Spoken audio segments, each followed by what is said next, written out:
सरकार के सभी कर्मचारी, अन्य महानुभाव और मेरे प्यारे साथियों, आज हम सभी एक नए इतिहास को बनते देख रहे हैं।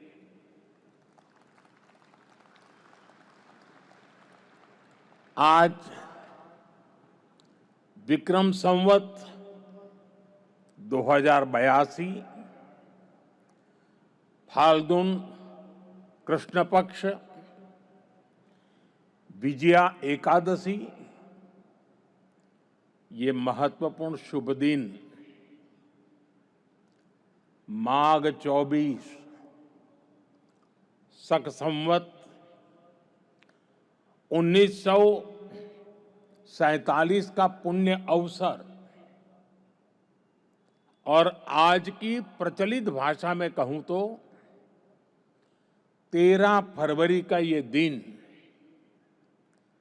भारत की विकास यात्रा में एक नए आरंभ का साक्षी बन रहा है। हमारे यहाँ शास्त्रों में विजया एकादशी का बहुत महत्व रहा है।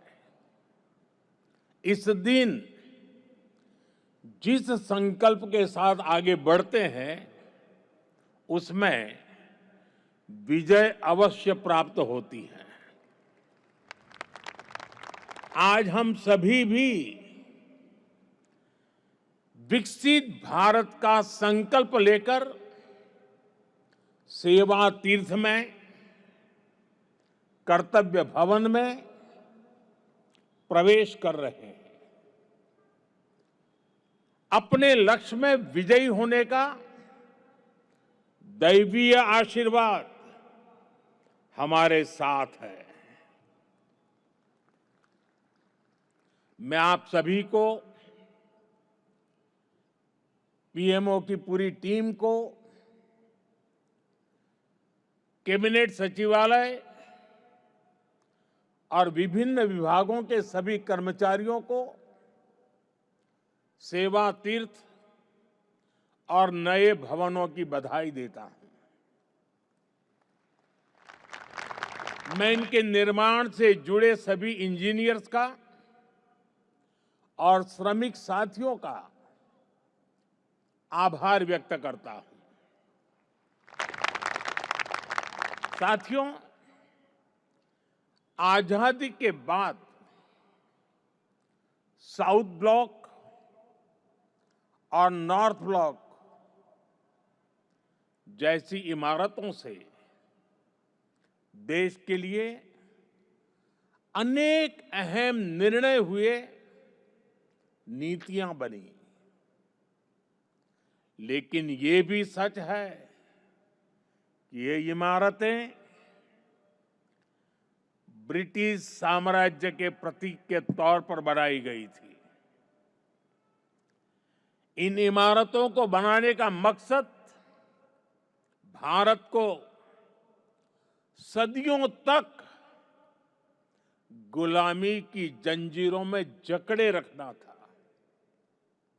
साथियों, आप भी जानते हैं, एक समय था जब कोलकाता शहर देश की राजधानी हुआ करता था। लेकिन 1905 के बंगाल विभाजन के उस दौर में कोलकाता ब्रिटिश विरोधी आंदोलन का प्रबल केंद्र बन चुका था और इसलिए अंग्रेजों ने 1911 में भारत की राजधानी को कोलकाता से दिल्ली शिफ्ट किया और उसी के बाद अंग्रेजी हुकूमत की जरूरतों और उसकी सोच को ध्यान में रखकर नॉर्थ ब्लॉक, साउथ ब्लॉक जैसी इमारतें बनाने का काम शुरू हुआ। इसके बाद जब रायसीना हिल्स के इन भवनों का उद्घाटन हुआ था, तब उस समय के वायसराय ने कहा था, जो नए भवन बने हैं वो ब्रिटिश सम्राट की इच्छाओं के अनुरूप बने हैं। यानी उस दौर में ये भवन ब्रिटेन के महाराजा की सोच को गुलाम भारत की जमीन पर उतारने का माध्यम थे। रायसीना हिल्स का चुनाव भी इसलिए किया गया कि इमारतें अन्य इमारतों से ऊपर रहे, कोई उनकी बराबरी ना कर सके। अब संयोग से सेवा तीर्थ का ये पूरा परिसर किसी पहाड़ी पर न होकर जमीन से ज्यादा जुड़ा है। साउथ ब्लॉक और नॉर्थ ब्लॉक जैसी इमारतें जहां ब्रिटिश हुकूमत की सोच को लागू करने के लिए बनी थी, वहीं आज मैं गर्व के साथ कह सकता हूं कि सेवा तीर्थ और कर्तव्य भवन जैसे नए परिसर भारत की जनता की आकांक्षाओं को पूरा करने के लिए बने हैं। यहां से जो फैसले होंगे वो किसी महाराजा की सोच को नहीं, 140 करोड़ देशवासियों की अपेक्षाओं को आगे बढ़ाने का आधार बनेंगे। इसी अमृत भावना के साथ आज मैं ये सेवा तीर्थ, एक कर्तव्य भवन भारत की जनता को समर्पित कर रहा हूं। साथियों, इस समय 21वीं सदी का पहला क्वार्टर पूरा हो चुका है। ये आवश्यक है कि विकसित भारत की हमारी कल्पना केवल नीतियों और योजनाओं में ही नहीं, हमारे कार्यस्थलों, हमारी इमारतों में भी दिखाई दे, जहां से देश का संचालन होता है वो जगह प्रभावी भी होनी चाहिए और प्रेरणादायी भी होनी चाहिए। वो इम्प्रेसिव भी हो और इंस्पायरिंग भी हो। आज नई नई टेक्नोलॉजी तेजी से हमारे बीच जगह बना रही है, लेकिन इन सुविधाओं के विस्तार के लिए, नए टूल्स के उपयोग के लिए पुरानी इमारतें नाकाफी पड़ रही है। साउथ ब्लॉक, नॉर्थ ब्लॉक, पुराने भवनों में जगह की कमी थी, सुविधाओं की भी अपनी सीमाएं थी।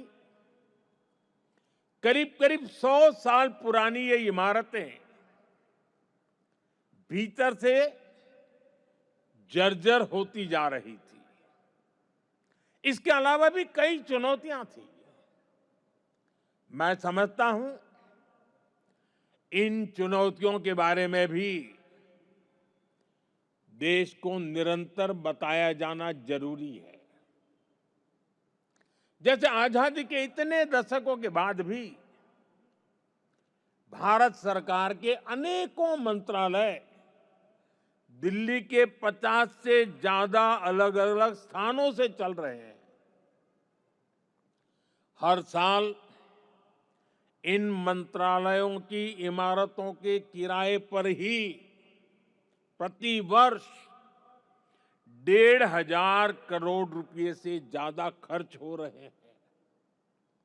हर रोज 8 से 10,000 कर्मचारियों को एक इमारत से दूसरी इमारत में जाने का लॉजिस्टिक खर्च अलग होता था। अब सेवा तीर्थ और कर्तव्य भवनों के निर्माण से ये खर्च कम होगा, समय बचेगा और कर्मचारियों के समय की इस बचत से प्रोडक्टिविटी बढ़ेगी।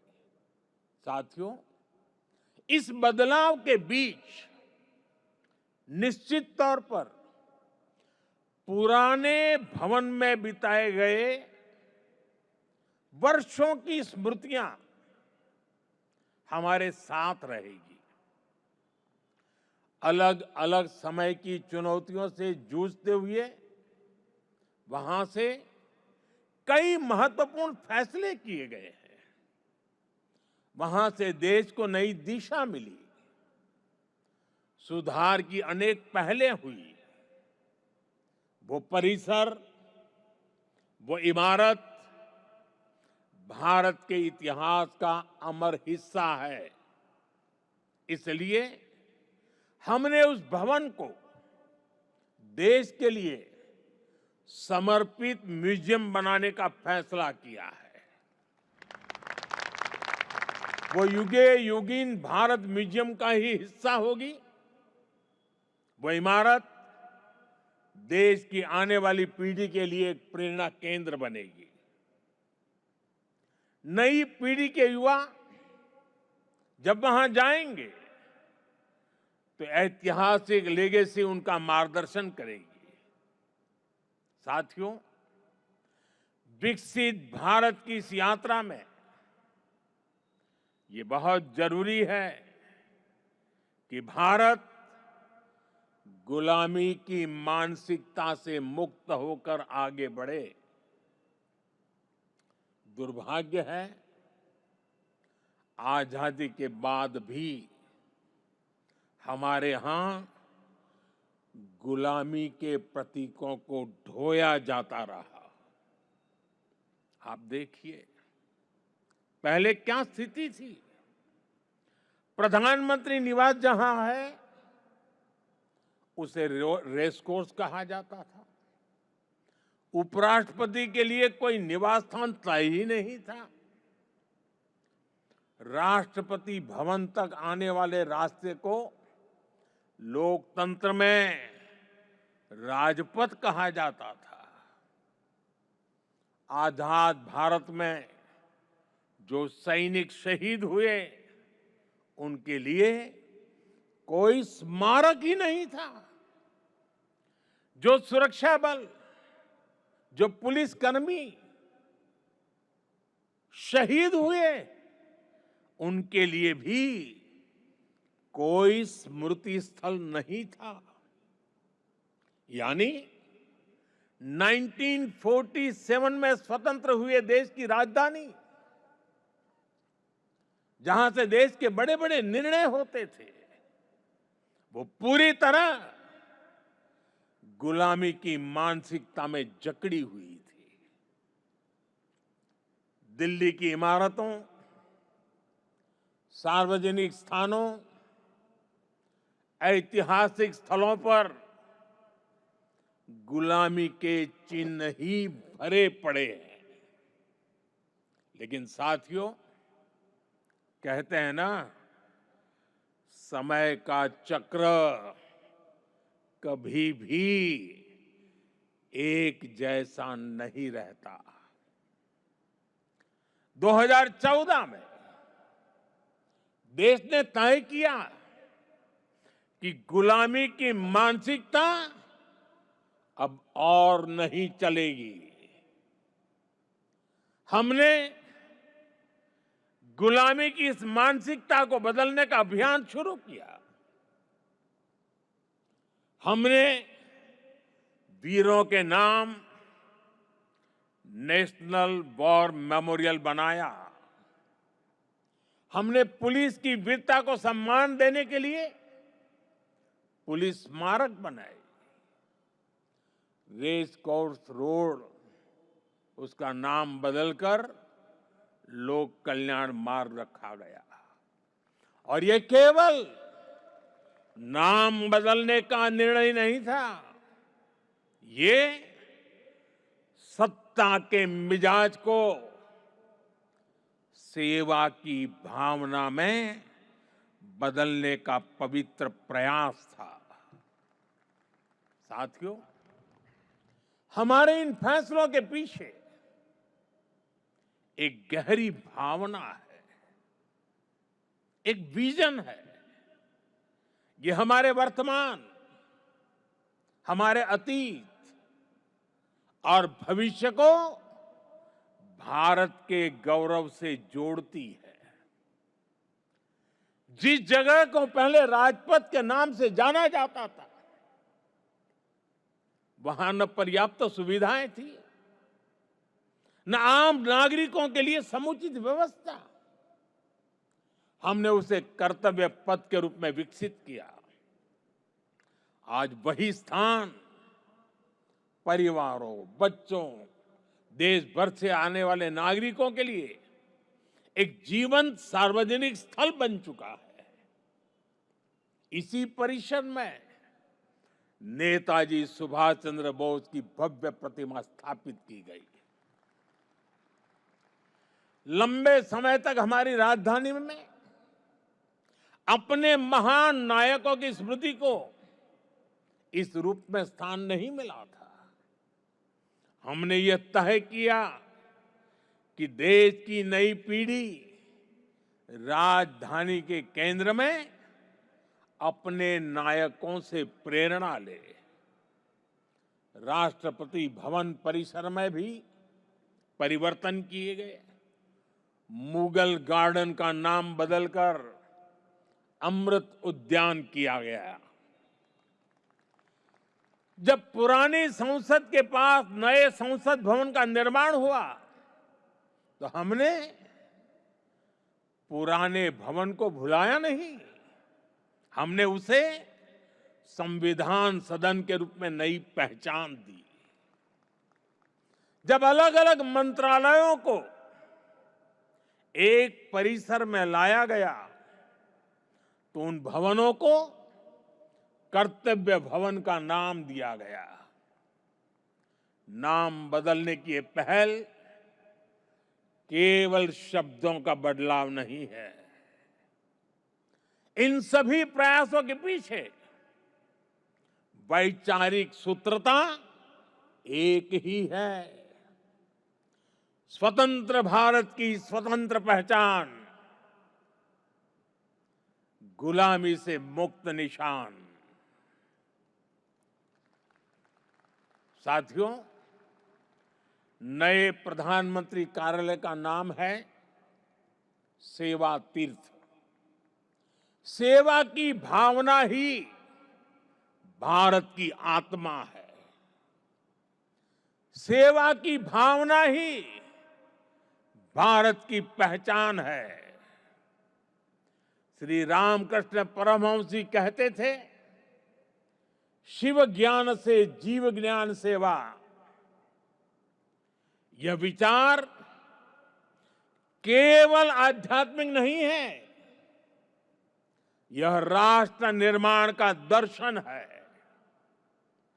यह भवन हमें हर क्षण याद दिलाएगा कि शासन का अर्थ सेवा है, दायित्व का अर्थ समर्पण है। हमारे शास्त्रों में भी कहा गया है, सेवा परमो धर्म, अर्थात सेवा ही सबसे बड़ा धर्म है। भारतीय संस्कृति का यही विचार प्रधानमंत्री कार्यालय और सरकार का विजन है। इसलिए सेवा तीर्थ ये केवल एक नाम नहीं, ये एक संकल्प है। सेवा तीर्थ यानी नागरिक की सेवा से पवित्र हुआ स्थल, सेवा के संकल्प को सिद्धि तक ले जाने का स्थल। तीर्थ का अर्थ भी होता है तरति अनेन इति तीर्थ, अर्थात जो तारने की, पार करने की क्षमता रखे, जो लक्ष्यों की प्राप्ति में सहायक हो, वो तीर्थ है। आज भारत के सामने भी विकसित भारत का लक्ष्य है, आत्मनिर्भर भारत का लक्ष्य है। हमें करोड़ों देशवासियों को गरीबी से मुक्ति दिलानी है।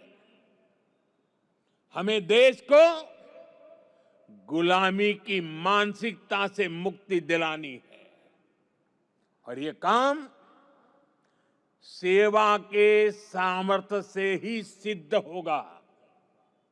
साथियों, आज जब भारत रिफॉर्म एक्सप्रेस पर सवार है, आज जब भारत अंतर्राष्ट्रीय संबंधों की एक नई गाथा लिख रहा है, आज जब नए नए ट्रेड एग्रीमेंट्स संभावनाओं के नए दरवाजे खोल रहे हैं, जब देश सैचुरेशन के लक्ष्य की ओर तेजी से बढ़ रहा है, तो सेवा तीर्थ और कर्तव्य भवनों में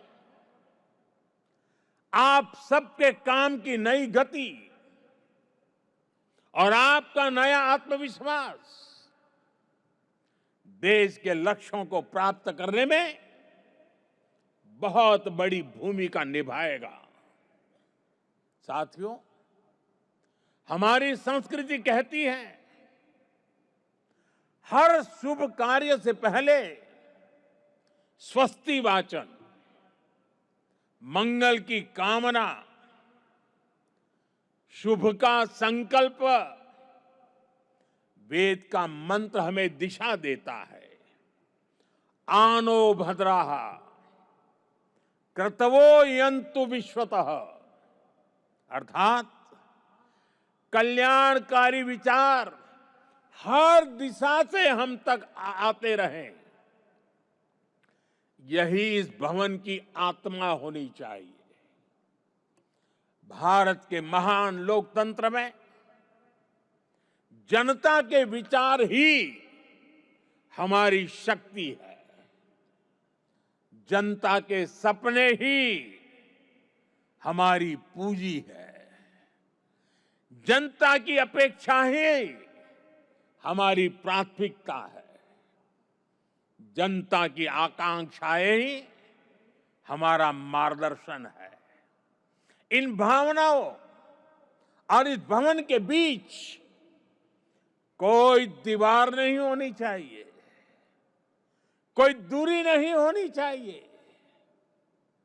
जब आप जनता के सपनों को समझेंगे, तभी नीतियां जीवंत होगी।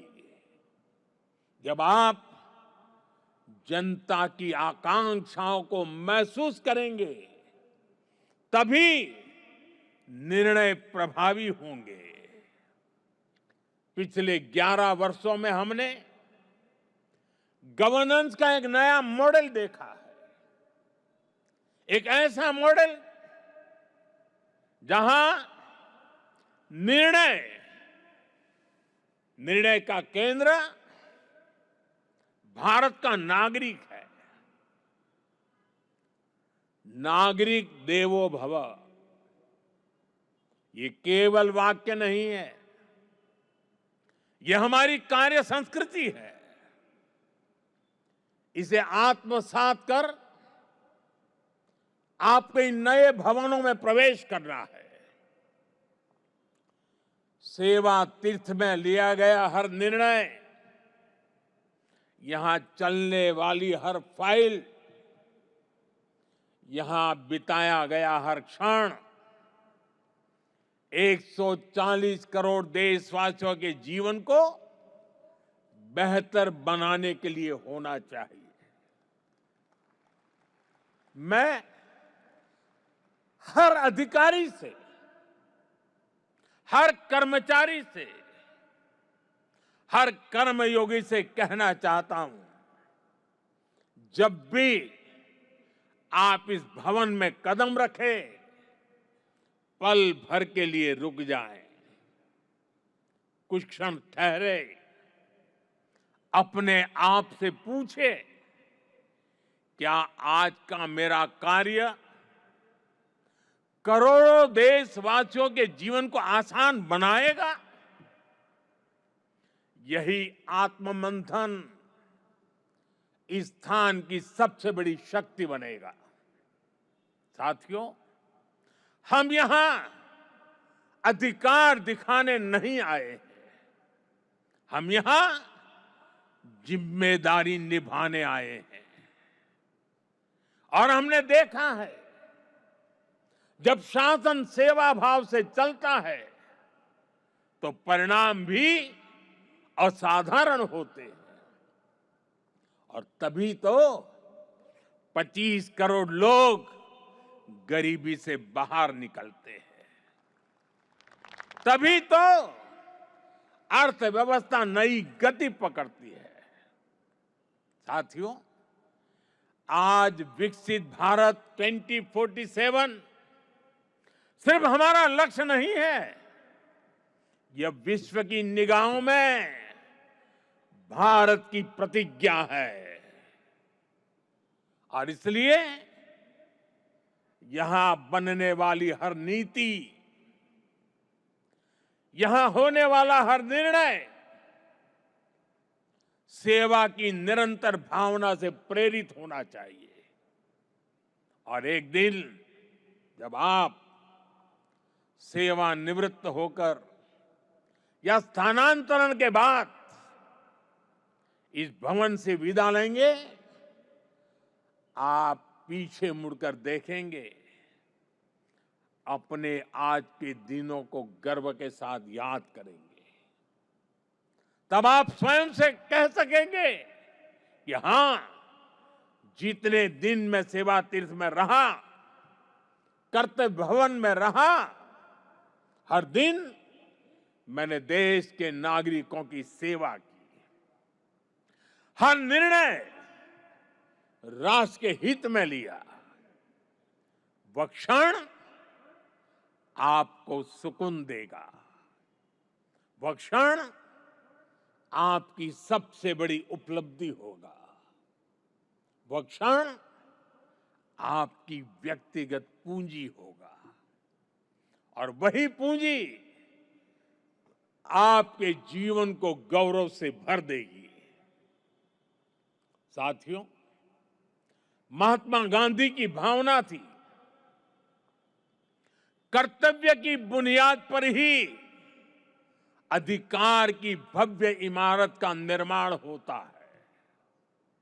जब हम अपना कर्तव्य निभाते हैं तो बड़ी से बड़ी चुनौती से टकरा सकते हैं, उसका समाधान कर सकते हैं। हमारे संविधान निर्माताओं ने इसलिए ही कर्तव्य पर बहुत जोर दिया है। और इसलिए हमें याद रखना है, कोटि कोटि देशवासियों के सपनों को साकार करने का आधार है कर्तव्य।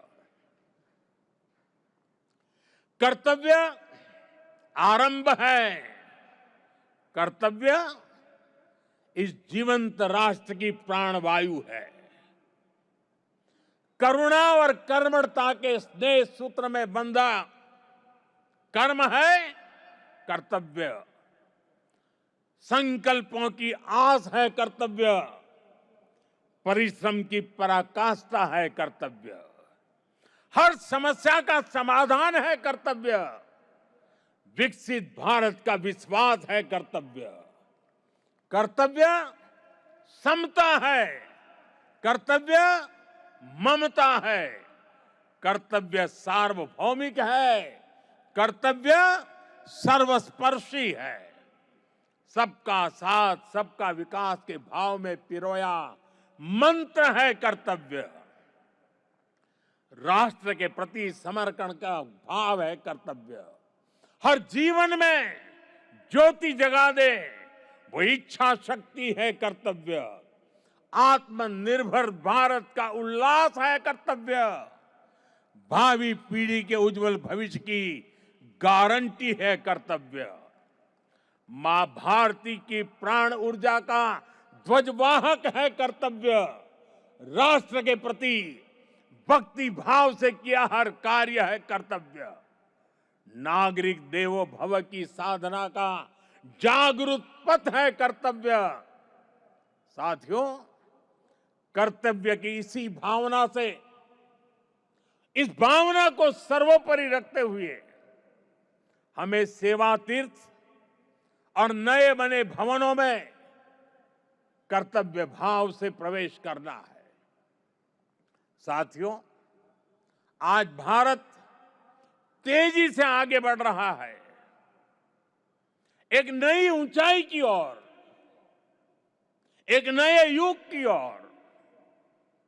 आने वाले वर्षों में हमारी पहचान केवल अर्थव्यवस्था से नहीं होगी, हमारी पहचान होगी गवर्नेंस की गुणवत्ता से, नीतियों की स्पष्टता से और कर्मयोगियों की निष्ठा से।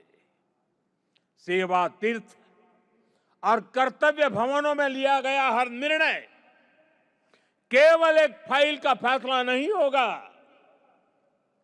2047 के विकसित भारत की दिशा तय करेगा।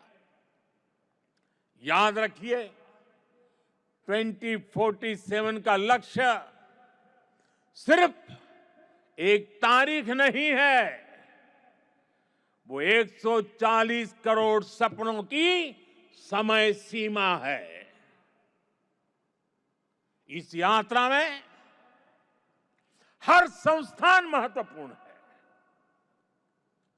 हर अधिकारी महत्वपूर्ण है, हर कर्मचारी, हर कर्मयोगी महत्वपूर्ण है। मैं चाहता हूं सेवा तीर्थ संवेदनशील शासन का प्रतीक बने, नागरिक केंद्रीय व्यवस्था का रोल मॉडल बने। ऐसा स्थान जहां सत्ता नहीं, सेवा दिखे, जहां पद नहीं, प्रतिबद्धता दिखे, जहां अधिकार नहीं, उत्तरदायित्व दिखे। मुझे पूरा विश्वास है हमारा संकल्प इतिहास लिखेगा, हमारा परिश्रम पीढ़ियों को दिशा देगा। मैंने लाल किले से कहा था, यही समय है, सही समय है। आइए हम हर पल, हर क्षण का सही इस्तेमाल करें। हम राष्ट्र प्रथम की भावना से ऐसे पुण्य कार्य करें कि आने वाली शताब्दियां कहे, यही वह समय था जब भारत ने स्वयं के भाग्य को पुनः परिभाषित किया। यही वह समय था जब भारत ने अगले 1000 साल के उज्जवल भविष्य के लिए अपना मजबूत कदम नई ऊर्जा, नई गति के साथ उठाया था। इसी विश्वास के साथ आप सभी को मेरी बहुत बहुत शुभकामनाएं, बहुत बहुत धन्यवाद। वंदे मातरम।